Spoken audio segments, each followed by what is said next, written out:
Halo semuanya, balik sama gue Luis di Kreatif ID. Nah jadi udah lama gue udah nggak ngebahas soal laptop, dan kali ini gue dapat kesempatan untuk ngebahas laptop lagi. Dan biasanya laptop-laptop yang gue bahas itu adalah laptop-laptop yang bisa dibilang fiturnya cukup biasa, kayak laptop gaming atau misalnya laptop untuk productivity atau office biasa. Dan kali ini gue dapat kesempatan untuk mencoba atau menggunakan laptop yang bisa dibilang salah satu fiturnya cukup ngebantu buat kita yang sering portable pergi keluar, dan biasanya kita keluar itu butuh yang namanya tempat dengan koneksi internet wifi, atau misalnya kalau di luar pun kita bisa pakai tethering dari smartphone kita itu. Dan laptop ini adalah ExpertBook B3 Flip, yang dimana laptop ini tuh punya salah satu fitur yang ini bisa digunakan dengan jaringan 4G. Jadi ibaratnya si laptop ini tuh bisa menggunakan SIM card di dalamnya, dan kita bisa keluar dan menggunakan internet secara independen tanpa harus menggunakan koneksi wifi.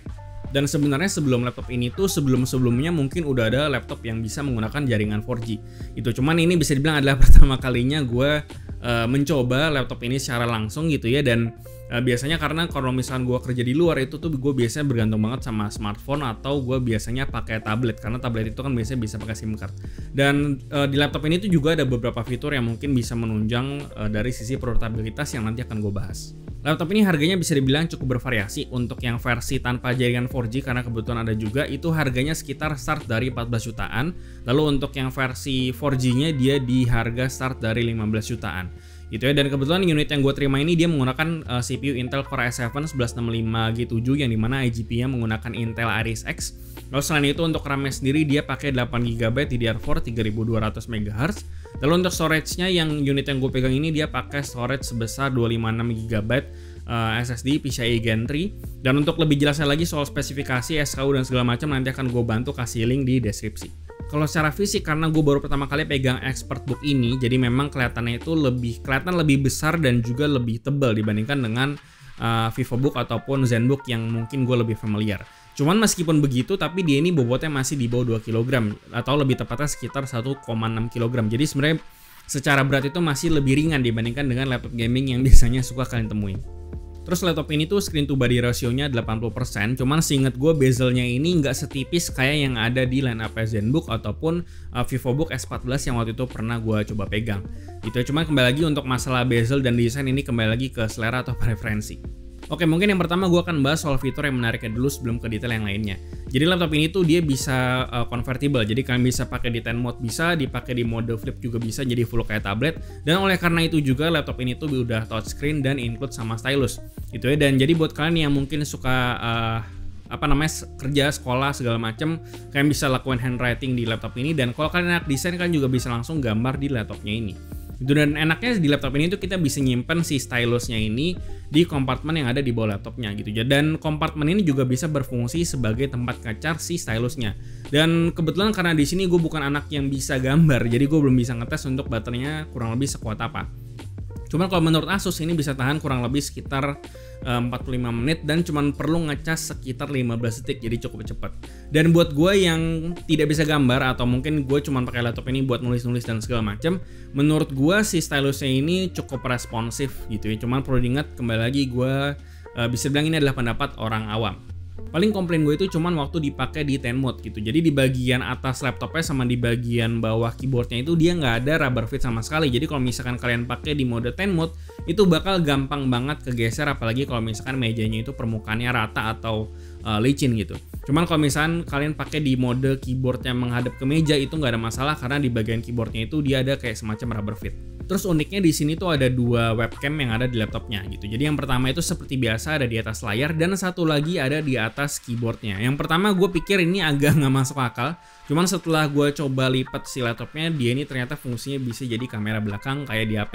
Dan Asus juga bilang bahwa sensornya ini dia 13 megapiksel yang katanya lebih bagus dibandingkan dengan kamera utamanya. Cuman setelah gue coba, ya kurang lebih kualitasnya hampir-hampir ya kurang lebih sama lah kayak webcam laptop pada umumnya. Dan in practical sebenarnya gue agak bingung ini kira-kira use case-nya bakal seperti apa kita bakal pakai kamera belakangnya.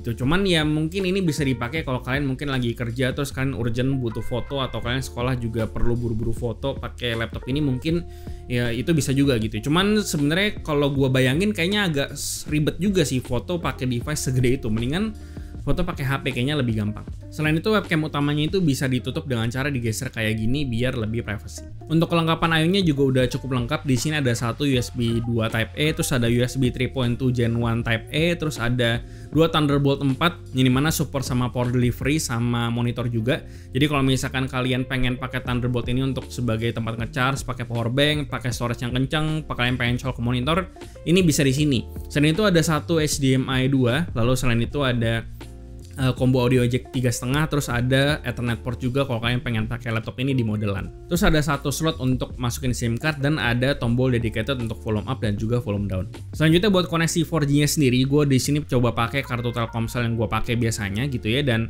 setelah gue coba pakai ternyata sinyalnya cukup bagus dan cukup kuat juga sinyalnya, dan untuk masalah speednya juga kurang lebih hampir sama kayak waktu pas dipakai di HP gue gitu. Jadi gue nggak ada komplain soal sinyal dan juga koneksi 4G-nya gitu ya. Setidaknya untuk pakai nonton YouTube, browsing segala macam ini udah sangat aman banget. Untuk keyboardnya sendiri layoutnya ini cukup kurang lebih hampir sama kayak keyboard yang ada di laptop 14 inch. Lalu untuk masalah tapping feel sendiri, setelah gue coba gue cukup suka tactility-nya karena cukup tactile dari si keyboardnya, dan travel distance-nya juga dia nggak terlalu pendek kayak Ultrabook. Jadi di sini gue cukup oke untuk masalah keyboardnya. Dan buat kalian yang membutuhkan yang namanya numpad, di sini nggak perlu khawatir karena Asus sudah menyematkan yang namanya fitur Numberpad 2.0 yang dimana kalian tinggal pencet logo numpad yang ada di atas kanan itu dan nanti bakal muncul numpadnya di bagian touchpad kalian.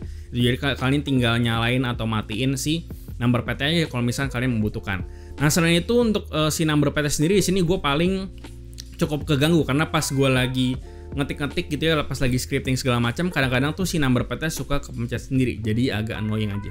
Oke, gue akan bahas lebih teknis soal spesifikasinya. Untuk layarnya sendiri dia resolusinya 1920x1080 Full HD dan dia itu panelnya IPS dan dia brightness-nya itu 250 nits. Jadi untuk masalah brightness-nya untuk dipakai di outdoor harusnya ini cukup decent. Lalu untuk color gamutnya sendiri dia 45% NTSC. Dan untuk color gamutnya sendiri setelah gue coba in real life secara langsung, memang secara kontras dia nggak yang jelek atau gimana gitu, memang bisa dibilang biasa aja. Dan untuk keperluan nonton, untuk konsumsi konten film dan segala macamnya, menurut gue ini cukup bisa lah untuk dipakai sehari-hari.